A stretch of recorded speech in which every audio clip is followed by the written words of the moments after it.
નમસ્કાર, આપ જોઈ રહ્યા છો પાટનગર નેટવર્ક ન્યૂઝ. આપની સાથે હું છું મોનિકા. બુલેટિનમાં મહત્વના સમાચાર પર નજર કરીએ. જૂનાગઢના બિલખા રોડ પર આવેલી સાંપ્રત એજ્યુકેશન એન્ડ ચેરિટેબલ ટ્રસ્ટ દ્વારા અતિ ગંભીર અનાથ અને દિવ્યાંગ બાળકો માટે વર્ષોથી સેવાકીય કામગીરી કરવામાં આવી રહી છે.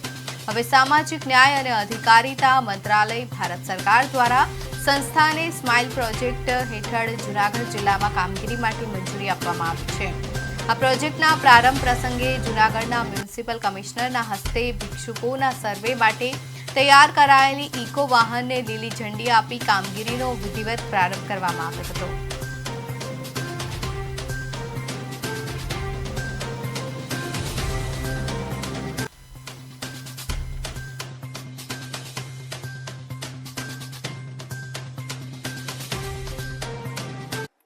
જે પ્રસંગ હતો એમાં આવવાનો મોકો થયો. સંસ્થા દ્વારા ખૂબ સરસ કામગીરી કરવામાં આવી રહી છે અને ભારત સરકારની જે ભિક્ષાવૃત્તિના લોકો છે એમને પુનર્વસન માટે, એમની વોકેશનલ તાલીમ માટે, એમની 6 મહિના સુધી રેસિડેન્શિયલ સુવિધા પ્રોવાઈડ કરવાની જે યોજના છે, મને ઉમ્મીદ છે કે આવી સારી સંસ્થાઓ થકી એ મૂર્ત રૂપ ધારણ કરશે.